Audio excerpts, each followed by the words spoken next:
السلام علیکم ناظرین۔ سن 1857 میں جب انگریزوں نے دلی پر دوبارہ قبضہ کر لیا تو کیپٹن ولیم ہیڈسن تقریباً 100 سپاہیوں کے ساتھ مغل بادشاہ بہادر شاہ ظفر کو پکڑنے کے لیے شہر سے نکلے۔ جب کیپٹن ہیڈسن نے ہمایوں کے مقبرے کا رخ کیا تو اس وقت تک دلی کی سڑکوں پر موجود کسی بھی باغی نے ان پر گولی نہیں چلائی۔ ولیم ہیڈسن کو یقیناً اس بات کی فکر تھی کہ ہمایوں کے مقبرے کے آس پاس موجود لوگ ان کے ساتھ کیا سلوک کریں گے، اس لیے انہوں نے پہلے ہی خود کو قبر کے قریب موجود کھنڈرات میں چھپا لیا۔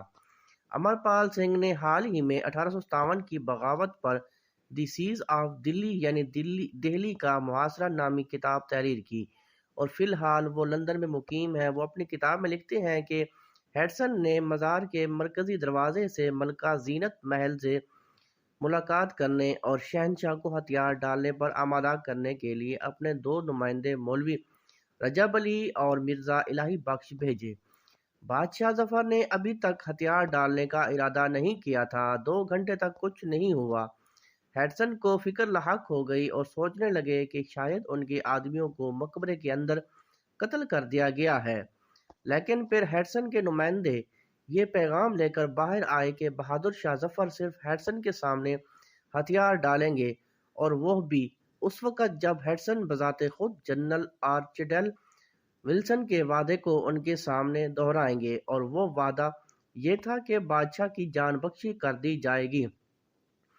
انگریزوں کو شروع سے ہی اس بات پر الجھن تھی کہ بہادر شاہ ظفر کو کس نے اور کب جان بخشنے کا وعدہ کیا تھا۔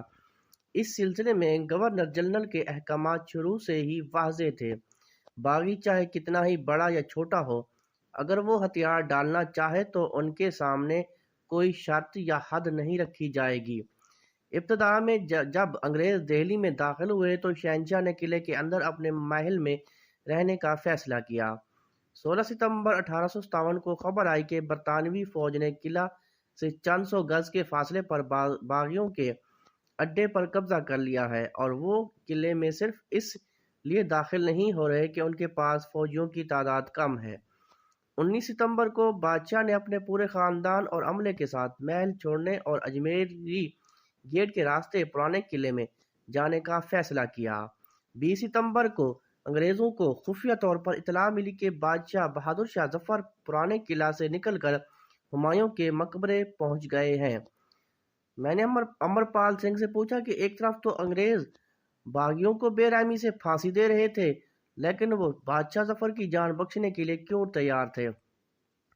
اس پر انہوں نے جواب دیا کہ ایک تو بہادر شاہ ظفر بہت بوڑھے تھے اور وہ اس بغاوت کے برائے نام رہنما تھے، دوسرے انگریز دہلی میں دوبارہ داخل ہونے میں کامیاب ہو گئے تھے، لیکن شمال ہند کے دیگر حصوں میں ابھی تک لڑائی جاری تھی، اور انگریزوں کو خوف تھا کہ اگر بادشاہ مارا گیا تو شاید باغیوں کے جذبات بھڑک اٹھیں۔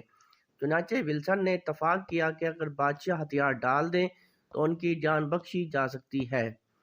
ولیم ہیڈسن نے اپنی کتاب 12 year of soldiers life in India میں ایک عینی شاہد برطانوی افسر کی طرف سے اپنے بھائی کو لکھے گئے خط کا احوال دیتے ہوئے لکھا کہ ملکہ زینت محل ہمایوں کے مقبرے سے سب سے پہلے باہر آئی تھی، ان کے بعد بادشاہ بہادر شاہ ظفر پالکی میں سوار نکلے تھے۔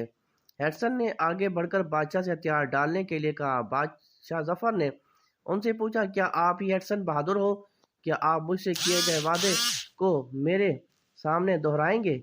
کیپٹن ہیڈسن نے جواب دیا کہ ہاں سرکار، آپ کو یہ بتاتے ہوئے بہت خوشی محسوس کر رہی ہے کہ اگر آپ ہتھیار ڈال دیتے ہیں تو آپ کی زینت محل اور ان کے بیٹے کی جان بخش دی جائے گی، لیکن اگر آپ کو بچانے کی کوشش کی گئی تو میں اس جگہ کتے کی طرح آپ کو گولی مار دوں گا۔ پھر بوڑھے بادشاہ نے اپنے ہتھیار ہڈسن کے حوالے کیے، جو انہوں نے اپنے اردلی کے حوالے کر دیے۔